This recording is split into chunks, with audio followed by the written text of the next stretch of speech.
For coming. As I said, this is all about team building, hiring, recruiting, and managing your team to make sure that you get the best out of the people that you work with, or how to help your clients manage their teams so that they can get the most out of the people that they're working with. Shall we start with Edward, face-to-face HR, Streatham Hill? Thank you so much, Jason.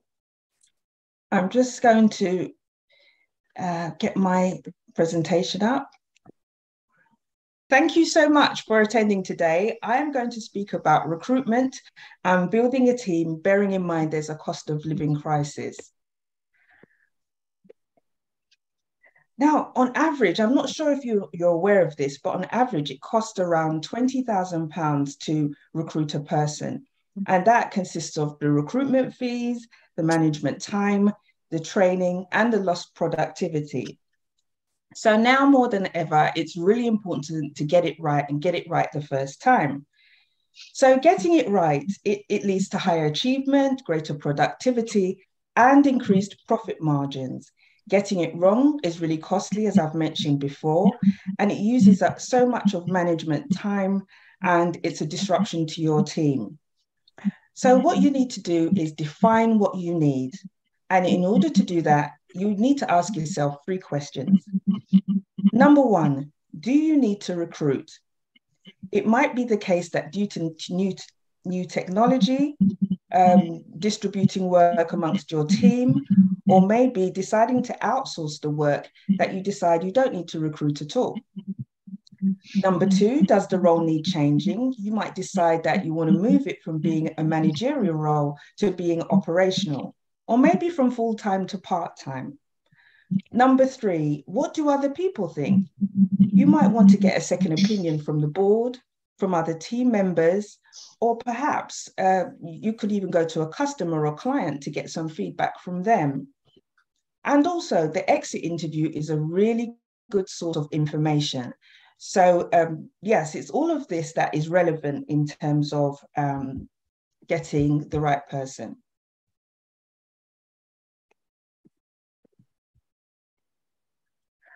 So I'm going to go back to basics as far as the recruitment process is concerned. So I know that there's going to be people on this call who are well versed with recruitment, but this is just going to serve as a refresher for you. So first of all, you need to draft a job description, and that gives you an overview of the role and its responsibilities and where it sits within the wider organization. The person spec, it's about more detailed information about the knowledge, the skills and experience that you require for the role. And it's helpful to divide it up into essential and desirable. Next comes the advert. And the job title should really reflect the job that you're advertising. For example, there's no point calling something an executive if it's really an entry-level role. Next is the company information, and this is where you really sell your company. You talk about the mission, the vision, the values, your commitment to sustainability or diversity and inclusion, which I'm going to be speaking about a bit later on. Next is the person spec, and you don't need to reinvent the wheel. You just need to get a few statements from your already drafted person specification. And then comes reward. And it's so important in a cost of living crisis that you do state what the salary is, or at least a salary range. Making statements such as salary will be attractive or salary will be competitive is just not going to cut it in a cost of living crisis. And also, don't forget non-monetary rewards, things such as flexibility, the ability to work from home, generous holiday, training and development opportunities. And lastly, it's the call to action. What is the application process? When is the closing date? And if possible, when the role starts. Now, I'm not sure about you, but have you been in a situation whereby you've interviewed somebody and you thought that you'd got the right person, but when they started, they just don't fit within the team? And I think disc profiling is perfect. It's really good to try and eliminate that from happening. So what is disc profiling?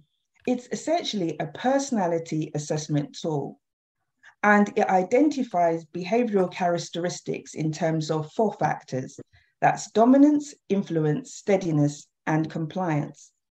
And for me personally, I've had my profile done and I'm high in terms of steadiness. So I'm literally a steady Eddie. And that's fine because I'm an HR consultant and you need a sort of methodical approach to things. And from the profile, you'll get somebody's preferred communication style, their motivation, and their fears. It's just another piece of information that you could glean in order to get it right first time. So maybe your team is not as productive as it used to be. It's maybe stagnating, and that may be because you're not taking advantage of equality, diversity, and inclusion. Statistics show that teams perform better when they're diverse. Actually, there's a study that was carried out by McKinsey in 2020, which showed that diverse companies are 36% more profitable. So you just can't choose to ignore that during the cost of living crisis. By diversity, I mean race, sex, sexual orientation, disability, the whole gamut. And from a diverse group, you get innovation, creativity, and new perspectives because you're recruiting from a wider talent pool. And it's even better if your group or your team is reflective of your customer base, because then it can lead to insights into marketing and communication. Okay, as I mentioned before, recruitment can be really costly. So it's important that you do a good onboarding to ensure that the employment doesn't fail within the first few months. And I feel like the purpose of an onboarding is for the individual to understand their role and how it sits within the team and within the wider organization. And what I personally do for my clients is I provide them with an onboarding checklist so that they can cover off all the things that you need to get a new starter to know. For example, the policies and the procedures of the organization and the culture. And it's advisable if you meet with your new starter every so often to ensure that you're covering everything off from the checklist. And from that, the team member will be more motivated, they'll be more productive, and they'll be ready to go.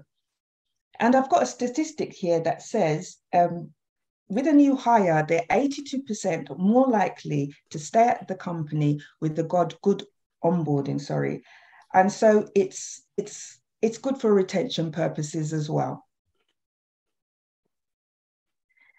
So as I mentioned before, your HR documentation should be part of your onboarding process.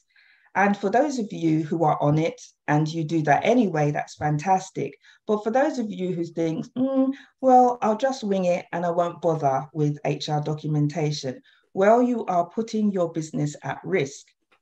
You need to provide a contract of employment or a written statement of particulars because that outlines the relationship and sets the tone from the start. And you will then be able to set out the terms and conditions of employment. You'll be able to use it as a management tool. And if it's professionally drafted, it does avoid problems in the future. And I do mention it being professionally drafted because I do a free 30-minute review of HR documentation of my clients' documents. And I have seen some real horror stories.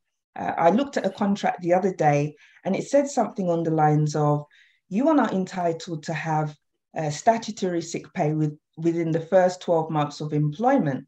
And I was thinking, where did they get that from? I think it must have been a DIY cut and paste job that they did off of the net. And you can never tell whether that's legally compliant or not. So my advice is get somebody professional to look over your contracts. And as far as the employee handbook is concerned, well, if you're sort of running a small family business or you've got 1 or 2 employees, you might not think that an employee handbook is relevant. But as your business grows, you'll need more detailed information about the organization, rules, and expectations of behavior.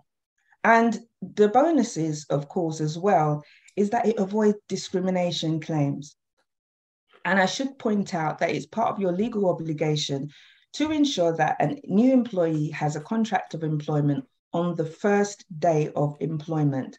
It used to be 8 weeks, but the law changed recently, so it must be given to the new starter on the first day of employment. So you've done your recruitment process, you have done your onboarding, but it doesn't stop there. It's really beneficial to have a performance appraisal or review process. And it's beneficial to the individual, to the team, and the organization, because you are measuring performance against the company objectives. And in doing so, you are clarifying goals, which enhances performance. And I'm not sure if you're aware of this statistic, but you're 42% more likely to achieve a goal if you write things down. And that goes the same as your employees. And from the performance appraisal, you'll also be able to identify areas of development. And Tina will be speaking about that later with regards to management development in particular. And these days, more of my clients are asking for 360-degree feedback as part of their performance appraisal system. And what that is getting their opinion not only from the line manager, but from other team members as well. And what that's supposed to do is make the whole system, the whole process more transparent. It builds trust and it strengthens bonds between your team members as well. And at this point, it's a really good time to hand over to Mark, because he will be talking about performance management for teams with his platform. So it's over to you, Mark. Great. Edouard, thank you. Brilliant. Lots of great information in there. I was always one of those managers that tried to buck the system, and HR was always brilliant at slapping my wrist and making sure that I followed through with everything I was supposed to. Why? Because 6 months, 12 months down the road, when it all started to unravel, the paperwork was there to back me up. So so I'm going to talk about Teamlytica. My background is in corporate to start with. I managed big sales teams. I built a team to around 450 field personnel in the UK and pan-European sales teams as well. So I'm well versed in people management and training and recruitment and all those sorts of things. 20 years ago, I set up my own leadership development company. And since then, I've been running courses for corporate clients. And also, I do quite a bit in my personal life as well around mountaineering and proper leadership, where if you mess up, things can go badly wrong. And the implications are quite serious. So I've combined all of that. And 3 or 4 years ago, I tried to create something that I was looking to sort of create something that was a foil to psychometric profiling tools. And the reason being is that they all have their place, and I think they're brilliant, but we all work in teams, and I wanted to create something that was entirely team focused, very practical, very pragmatic, common sense. And I built Teamlytica. So Teamlytica is aimed at any team, any sector, any seniority. It's very easily accessible. I'm going to show you in a second. And the idea is to create data and insights and feedback for the team, because it's by them for them, where they can understand their strengths and weaknesses and then make immediate actions to improve how that team operates and ultimately to improve their productivity and performance. So I'm going to show you it. This is a team that I worked with. It's since disbanded because it was merged with another team. So not that they weren't bad. Actually, this team were high performing. They were a consultancy from a London agency working remote, and they worked in PR and in crisis management. So lots of writing, lots of highly intelligent people, award-winning. The manager's brief to me was, Mark, we can't have another 6 months like we've just had. We've hit all of our targets, but we're about to implode. So I chatted with the team. We sent the questionnaire out, 54 questions, takes about 20 minutes, totally confidential. You can only identify the manager and the team through the results.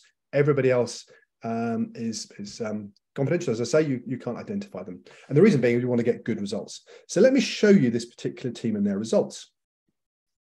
And those on the phone, you're going to struggle to see this. Can you see? Everybody can see your team dashboard? Excellent, good. So the questionnaire went out. 20 minutes later, you get the results back, and it populates a dashboard like this. And every team gets their own dashboard.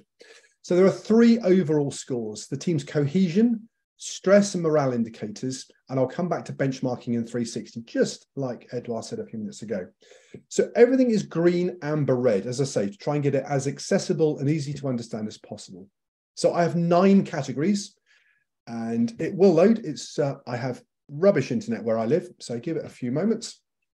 Each of the 9 categories has 6 questions. So you have delivery and results, leadership, harmony, trust, stakeholders, capability, energy and morale, accountability, and resilience. So all things that will be recognizable to you. I say each of these has 6 questions, again, all color-coded. These just all happen to be amber. So this particular team were brilliant at what they did. And these 6 questions, you've got green, amber, red, so different scores on here. Question 21. As a team, we are well organized and don't spend time firefighting. So the team answers the questions on themselves. There are never individual questions in here. And you can see for this particular question, when this team were allowed to do what they do, i.e. service their customers and write good content, they loved it. Heads down, get on with it, never bother anybody. And they got a score of 8.1, which is great. Now I can click on that and show what I call disparity score. So how the score was made up. So there's an outlier. I don't know who it is because it's confidential. There's an outlier of a 5. You've got 3 7s, an 8, 4 9s, and a 10. So a great cluster. Now, heaven forbid, we're going to ask any of those team members to work cross-functionally, excuse me, or take on new work. This happens. The team approaches all tasks in a calm and constructive manner. They don't. They throw their teddies out the pram and they argue and they moan and they bitch and they do all sorts of things because all they want to do is write for their clients. And I can open this up and see that you've got 2 people scoring 2, which is a really low score, 2 3s and 2 5s. So there's at least 6 people here that fight the system. So I look at this with my coach or trainer or senior leader hat and I go, where's the issue here? Well, actually, I think it's the leader's issue, the manager of this team. They're probably not resource planning effectively. They're not delegating effectively. They're not prioritizing. Actually, they need a bit of discipline in the team. They need to let people know who's boss once in a while and actually get that message across and make sure that the work that's allocated is allocated correctly to the right people. Now, each category does also have insights and actions. So were you to buy this by yourself as a team, you could run this on your team and be given some guidance on how to put that right. So let's look at the manager. We've talked about their style. Let's go look at their results. And if you manage a team currently, let's have a think about what your scores might be. So this manager is brilliant. She is inspirational. She values and listens to people. She's got the skills to do the job. She's unbiased and fair. But look at this. She's very outward facing. So she's brilliant at going, winning work, speaking at conferences, receiving awards, doing all sorts of things, and being at head office. But we get the right level of support from our leader to achieve our objectives. Only 6.5. So the team don't feel supported despite all of her skills. And when she does support them, or even when she doesn't, we receive clear, concise, and effective communication. So she's not very good at delegating. She's not very good at supporting. And when she does any of that, she's not very good at communicating, which is great because these are skills that can be trained or mentored or coached. So it's very good to highlight these things. The leader, if they're humble and they can take on some feedback and the team want this, then that team can grow because the leader can get better at what they do. And again, there's some insights and actions there as well. So we do that for all 54 questions. All of them can be cross-related. It makes fascinating reading. Now, if you can do this by yourself, or better still, to work with an external coach or trainer who can bring a different dimension to this. Somebody like Tina that can cross-relate between questions and actually get to the nub of the problems, because quite a few of the problems are leader-related. So let's go back to the main report. I'm going to say you're a stress curve now. And for those of you who've not seen a stress curve, this is 100-year-old psychology meant for individuals, but we've tweaked it from a team perspective. So on the left-hand side, you have performance, and on the bottom, you have pressure. So a team will go from apathy and boredom down at the bottom left into comfort, then into performance, optimal performance, top of the curve, where you've got the right level of pressure and the right level of performance. If you do too much, it goes into strain and into burnout. What does strain look like? And I'm sure you're going to recognize this. This is a bit of blame culture. You've got processes not going right. You've got people working longer hours and there should quality going down. There's all sorts of frictions within the team. And actually the role of that external coach or trainer is to look at those processes, and improve processes, and also look at behaviors between team members and possibly the manager as well, and adjust those behaviors to get the team from strain back up on top of that curve into optimal performance. Because if you don't, the more you go into strain, the quicker you go back into it and the longer you stay there. And then you end up into burnout, which people are leaving or they're going off on long-term sick. Hey, and guess who you got to call then? Yep, Edouard. You need her specialist expertise to get you out of that problem and hopefully not have to recruit because you can manage the team. So again, nice and simple. We also look at morale. You've got negative, neutral, positive, gives you an indication of how that team is feeling. Because this is not a big stick tool, we also talk about what the team does really well. So this is how they perceive themselves. So we're proud of the work that we do. Our leader is unbiased and fair. We keep going, we get tough, all great, really good green scores. So this team clearly has its abilities in the right place. Urgent actions. This is the bit where I say, do you know what, you can make changes within 20, 25 minutes of opening a report up. So these are the 3 lowest scoring questions. We've done number 19. So let's have a question 36. We always ask for feedback from our stakeholders. Well, how simple is that to solve? That's 3 or 4 of the team delegated, get into a room, come up with some questions. Let's send it out to our stakeholders and get some feedback. And then let's act upon it. Very simple.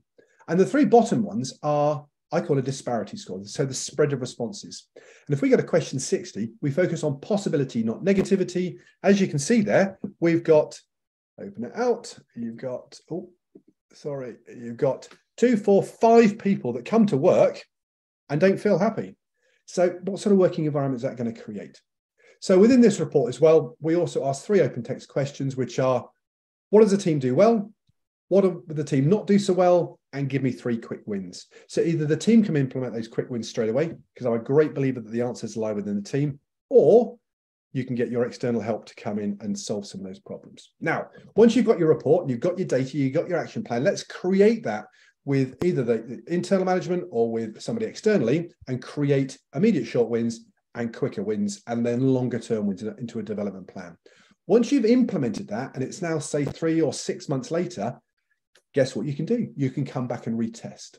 So this is a different team. This is a mock-up, this particular one. So what you see now is a different dashboard, but at the bottom here, you've got benchmarking in 360. So you can send the same questionnaire to key stakeholders to get a comparison score, or you can come back and do a benchmark. And if you do a benchmark, you can then do this. You have a date range. So I'm going to pick one date range from here and one date range from there, and then it enables you to do this. You can benchmark any of your scores against any of the questionnaires that you've done. And although this is a mock-up, you will see that question 19, that calmness now prevails. So we've gone from a score of 5 to a score of 9. So what you're able to do is demonstrate back to the team that they're progressing. And if you're an external coach or trainer, you can also then show return on investment.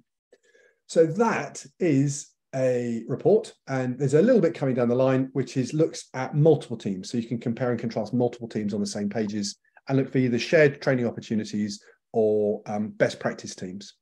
And just as a quick plug, the 54 questions, these are problems that every team has.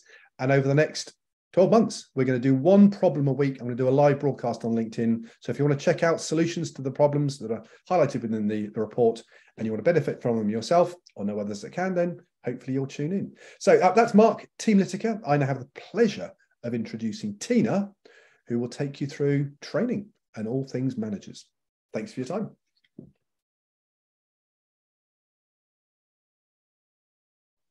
There you go. Presenter makes the mute error. There you go. How good's that? Okay, so I'm just going to start sharing my screen. Well, let's hope this goes okay. Can everybody see team building, how to get the best out of your team? Cool. Thank you very much. So Edouard and Mark have already given us some really good information. You've successfully recruited someone to your team. Maybe you've got a whole new team, or maybe you're making just tweak to an existing one. And you've run Mark's system so that you've had your team analysed and you understand that, you know, what next?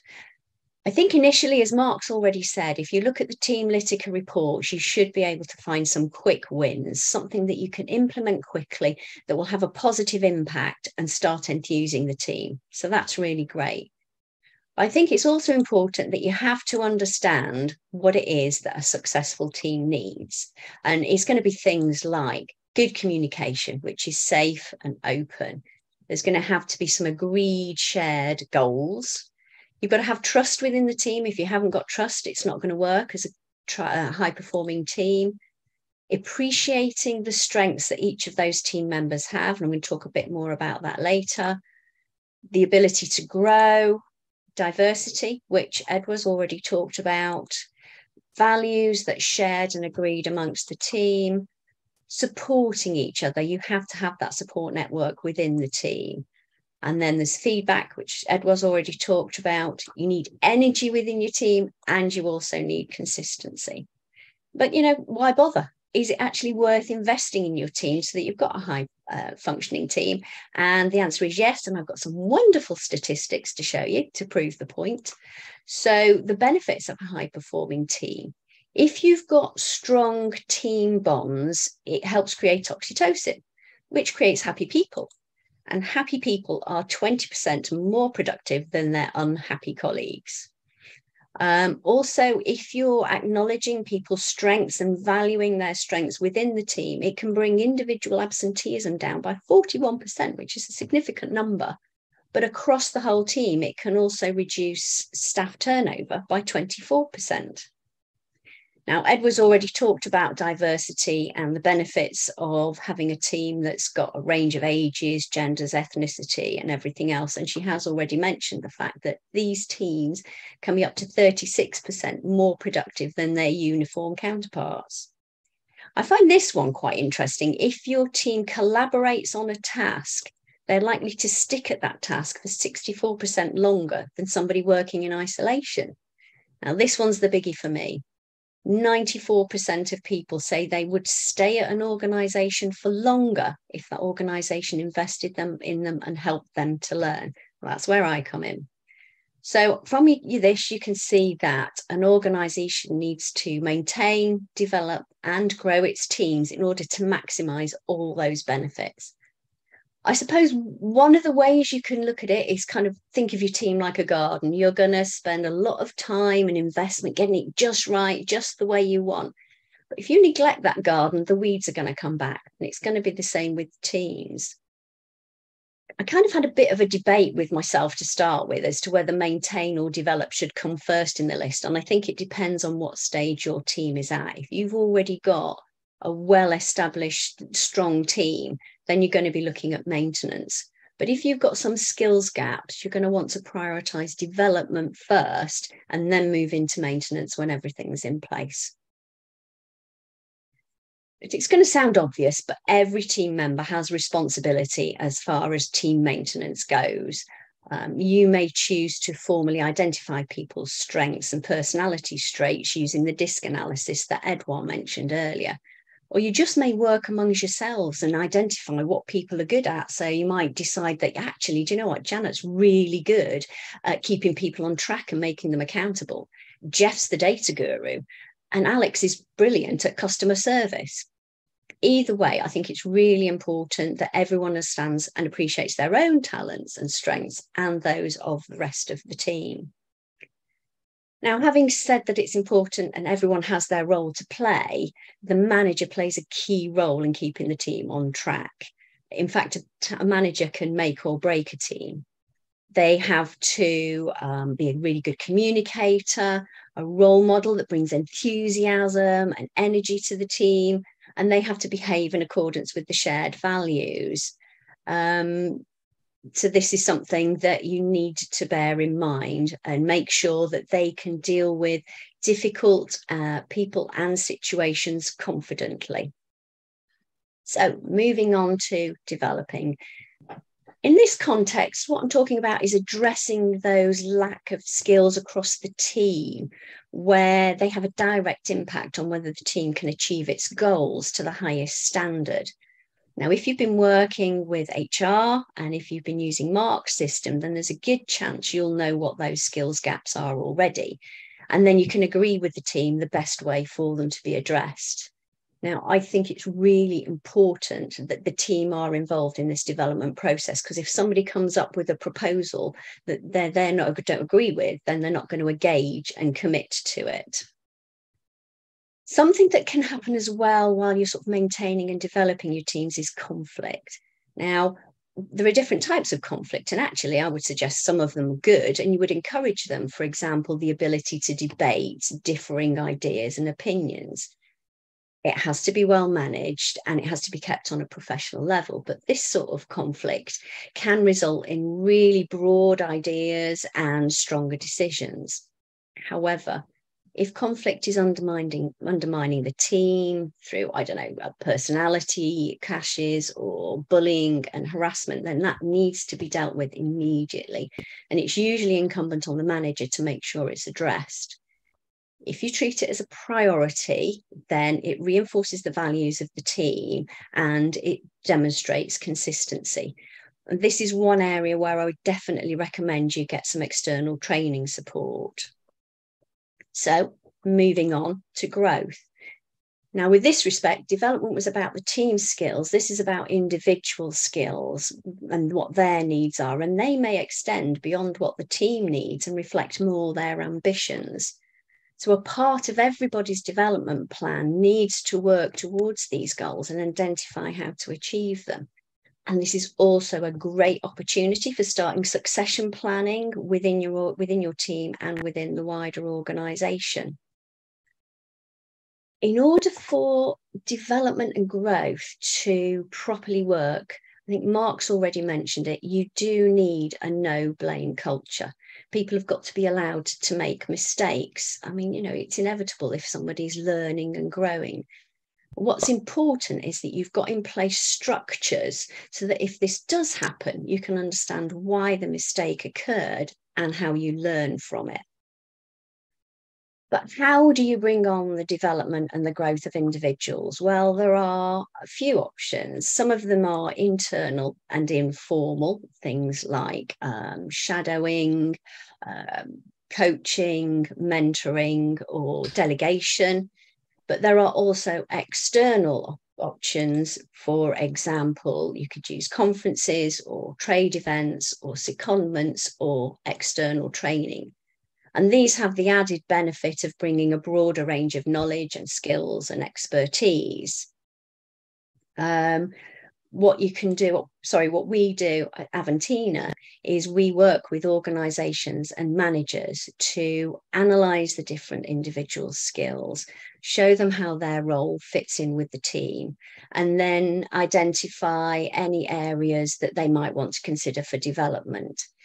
Particularly passionate about working with those who are new to management or new team leaders, because the change in role there brings with it some specific challenges. Our goal is to make sure that all managers have the skills and confidence they need so that they, the team, and the business can reap all the benefits we've been talking about this morning. So the increased productivity, the higher staff engagement, the reduced absenteeism, and the lower staff turnover, which all come from having those good, high-performing teams. So, as Mark's already said, once you've got everything in place, your team's running smoothly, reuse his system so that you can test and document and demonstrate the improvements that have been made. If you've got a longer time and when you're going to be building your team, you might want to do those retests periodically and then report back to everyone as things go along. So, you can see we've now come full circle, because even with the most successful teams, individuals are going to grow and move on. Now, that might be in line with your succession planning, but it also might be to another organisation. Now, Edouard mentioned about having a supportive onboarding process before. I think you also need a fit-for-purpose offboarding process, which is going to make it much easier for the individual, the team, and the organisation. Initially, in these situations, see what you can do internally. Are there any people within your team, within the wider organisation that you can promote? In a perfect world, you'd promote as much as you could within your organisation and then recruit right back down at the lowest level and do that externally. So I think we've demonstrated this morning that there are different elements to building and maintaining a successful team. We've all got our own parts to play, and I hope you found it really useful. Back over to you, Jason. Thank you very much, everybody. I'm sure everybody here thinks that the presentations have been great. 3 takeaways from each of you. I don't mean McDonald's or KFC. Edward. 3 takeaways. Right. Number 1, recruit and try and get it right the first time. And then number 2 is the onboarding and following up. Number 3, performance management in order to build and retain your team. Mark. Managers need to be humble. First off, they need to learn and grow. Second, your solutions for whatever they are lie within the team. They know stuff, and you got to be a good leader and get that out. And third, if you can't measure it, you can't manage it. So that's why I built Teamlytica. Yeah. I'll chip in with mine now. I think it's always important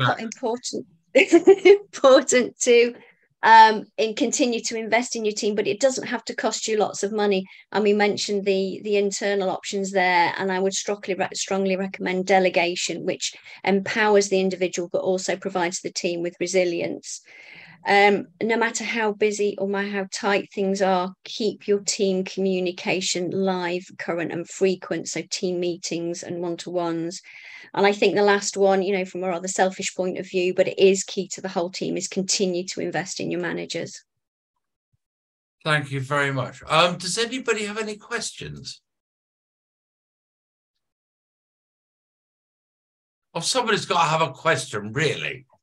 Well, I missed it. Hi, Jason. I missed most of it. I didn't even know this was on. So if I can get a copy of the recording, that'll be great. No. It will be on the YouTube channel. Everybody will be. We will be linking you, offering you a link to Mark, Tina, and Edward. But is anybody having a question at the moment? Not question, but I do have a comment, Jason, that teams, especially the top management, they need to be very inclusive about their team members, and they shouldn't abandon their members at any point. And when they leave behind one person or other person for any reason, there is no way that you're going to have a good collaboration between teams, and it eventually returns in a bad thing for your own organization's structure, your own organization's benefit, productivity, and everything. Okay, so does Edward, Tina, or Mark want to bring this point? Yeah, so a great statement. I'm a believer that we all have something to contribute in a team, and if they're recruited correctly, they are onboarded correctly and supported and trained correctly, then the company should give them and the leader should give them every opportunity to fulfill their role. And if they don't, then let's help them do it. And I'm also a great believer that if they get to a disciplinary stage or performance review, it tends to be the manager's fault or the company's fault because they haven't supported or haven't recruited properly in the first place, or supported or managed them effectively. Clearly, there are some bad apples in a team, but you're right. Bringing people along with them and making sure everybody contributes to a high level is really important. Edward? Yeah, I'm sorry. Edward, do you have anything to say on this? No, I think Mark's covered most of it. Obviously, HR has a really important role to play in recruiting and onboarding and making sure that employees get the development that they require in order to be able to make that contribution as a valued team member. So I really do agree with what Simon was saying. Tina? Yeah, I was just going to say that actually, I think sometimes, I don't know if it's arrogance or whatever, but the senior members may think, well, what can you know? You're just a new member of staff or whatever, but you don't know what that person's background or understanding is.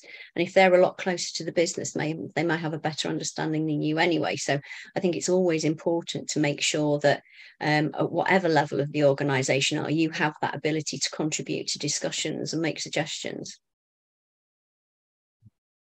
I believe if somebody is in a team, he is very much capable of contributing something. And absolutely. And when you are somehow ignoring any members for any reason, you are yourself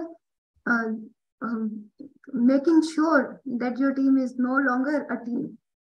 and you have broken that chain that makes it a team and makes it a vibrant one for the organization. Tina, Sarah or Sarah? Sarah, thank you. Sarah, Sarah is there. Tina, Sarah's asked about the training that Aventia offers. Could you just give her a little bit of an outline? Sure. I mean, it depends on what the individual organisation wants. So although if you go onto my website, you'll see, oh, I do a course on this and I do a course on that. I will always liaise with the organisation to find out what it is they actually need and whether I can meet their needs. So we will look at the different skills on offer. We can either do face-to-face, we can do virtual. I always try and get engaging activities in there to get the people involved. I mean, basically, I'm lazy. If I can get the candidates to do most of the work, that's great. But also, it means they learn more if they're taking part.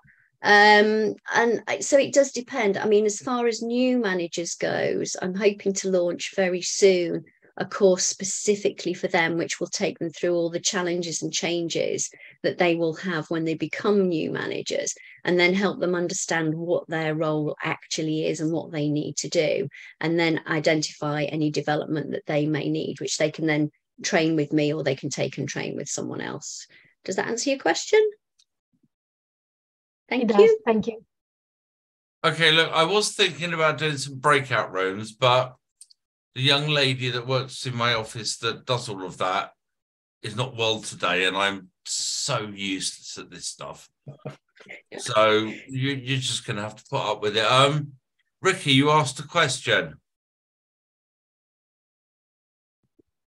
I wouldn't go that far. I'd say it was more a statement. I think that what we've seen so far is a really, really good demonstration to deal with what's called cog management.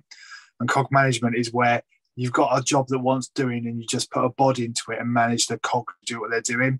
And you don't take into effect their personality, their needs and their performance to maximize their potential. And instead all you're doing is waterfall management and minute micromanaging. So between the three placements that you've got here, you're recruiting the right people with the right attitude at the right time. You're checking and making sure that the team is sitting there and sort of how they feel and reacting and working with that. And then you're just really digging in to maximize that potential and working with each body that you've got in place to make their best way of doing it. I'm as dyslexic as it's possible to be and string a sentence together, and I wouldn't have the role I have in the bank if it wasn't for the fact that my boss is willing to make the adjustments for me beyond the normal cog mandate that I would have been in many other roles in my lifetime. And I have a massive effect in my role, but it wouldn't be that case if I was just managed like a cog. That's it. Would you be prepared to talk about this further? Always. Yeah. Okay, so the next time round, will you join these people in helping other companies? Yeah? Yeah, sure. Absolutely, yeah. Okay, does anybody else have another question? I know we're all busy. Yeah, I've got one if I may, Jason. Yeah. There's one for Edouard. So onboarding and bad onboarding is a real kind of pet hate of mine. What would you say does good onboarding look like? Well, good onboarding can start before the person's even joined the business, and you can get information about the company and the culture to them even before they start. Yeah.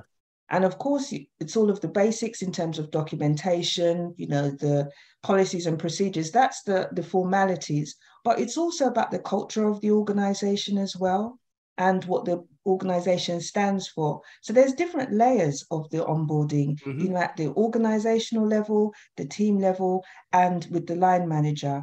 And so many times in the first few months of employment, managers don't meet with the new starter enough. Yes, and it gets to the end, the probation, and they're thinking, oh, I'm not sure about this person. But have you really invested that time in having those one-to-ones and really allowing them to become familiar, not only with their role, but the wider organization as well?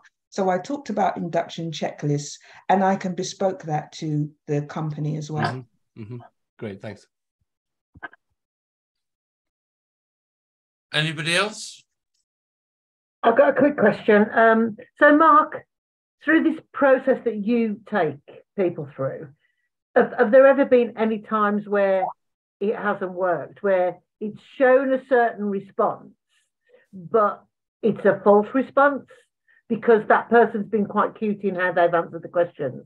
Do you know, that's a great question. It doesn't tend to happen if the leader hasn't had buy-in. So if this is imposed on the leader or the manager of that team, there's a reluctance there already. And as I alluded to, the vast majority of issues in a team are actually around the leadership and how that team is managed or led or trained or supported or whatever it might be. So the leader always need to look at themselves first. I don't have any specific examples because I tend to work one-to-one with the team once they've done the assessment. So I get to uncover that with the team. And if necessary, I'll chat to the team as well to try and get to the bottom, the root cause of what those issues are. But and then the report becomes a guidance. But once you've got data, it's really hard for a manager or the team to go, well, that's not correct. When you go, well, they're your scores. It's what you've reported on. So, and also if things are too good or too bad. The beauty of the multi-team is that, which is shortly it's in development now, is that it's still the perception of the team. So by doing your 360 on the team, their reality might be, we're brilliant. Whereas everybody else thinks, well, actually not quite as good. So that gap analysis between scores becomes very effective. Okay, can I ask a question? Edward, Tina, Mark, how much does the boss impede on the growth of the business? I think the boss has a massive impact on the team and the business, and especially middle managers. I mean, there's various surveys and what have you that when people are leaving organisations and they're asked about the main reason for them leaving, a good number of them will cite bad line management as the main reason for leaving. So having a manager who can meet the needs of the team without dominating it, which I think is another good point. You don't want a manager who, the team's all about them, is absolutely crucial. I got a great story. So this US Navy SEALs, I follow a guy called Jocko Willink, and he writes management books now. Very good. Anyway, he tells a story of trying to get into US Special Forces, these Navy SEALs, and they carry boats. So they're in teams, they're competing, it's cold, it's wet, it's miserable, and they've been out for days, and they're all knackered. So they're carrying these really big, heavy boats as teams. And what they do is they take the winning team, or the ones that are at the top end of the spectrum, and the bottom, and they switch leaders. So what happens? The leader that was at the bottom, who is failing, now joins a really good team. So their belief in themselves steps up. And the leader that was in the winning team now moves to the bottom team, and the bottom team suddenly has belief in themselves because they're being led by a really good manager.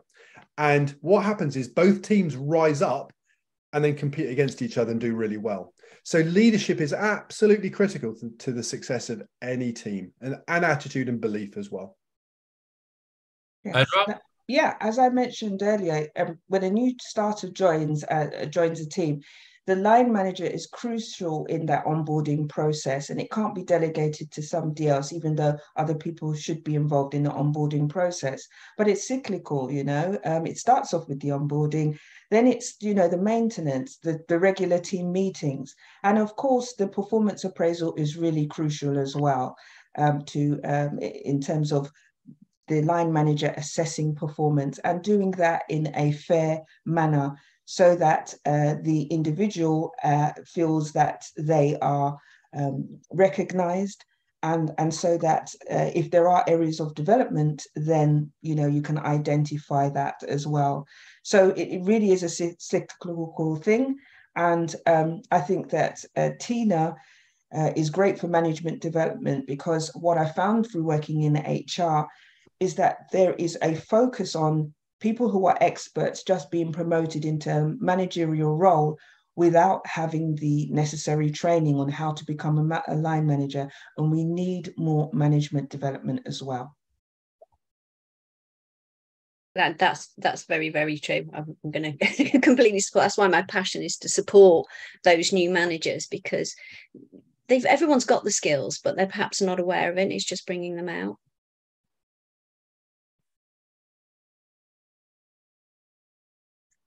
Any other questions? No, really. You guys are all meant to be the managers here. I'm just the host. Do we have any other questions? John Davis, you're looking confused.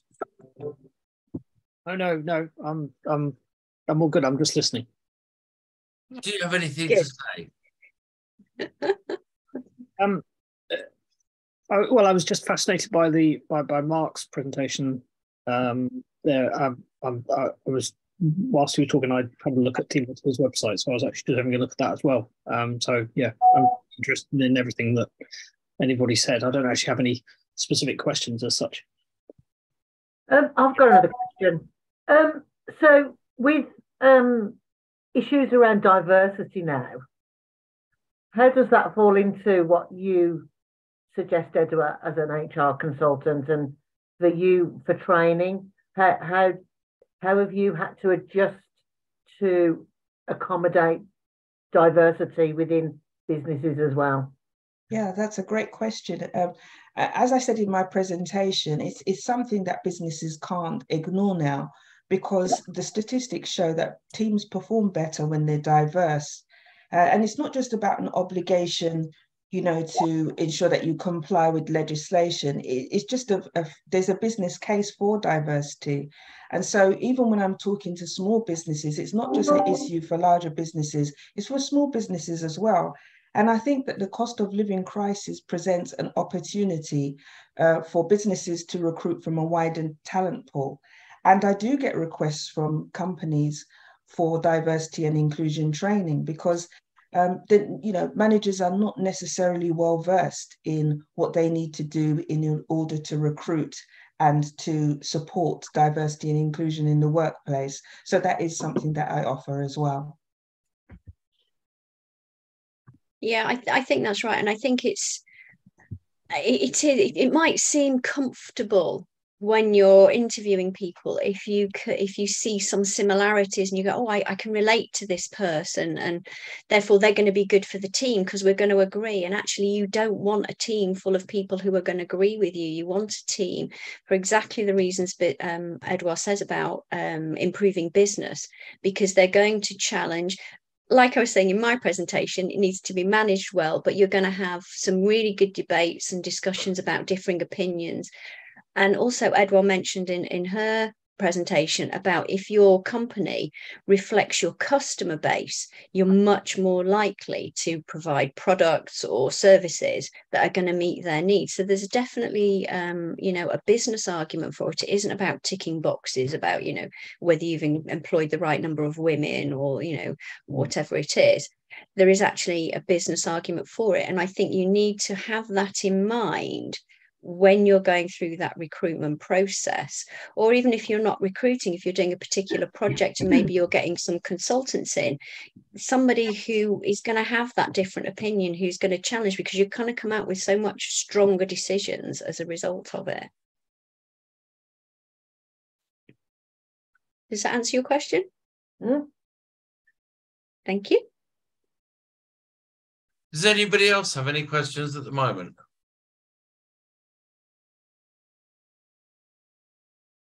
No? Hello? No? All good. I'm good. Okay, everybody's good. If it's okay with everybody, we're going to post this on YouTube and share it with everybody that was here today. If you want to contact Edouard, Tina, or Mark, please let me know and I will make the introductions.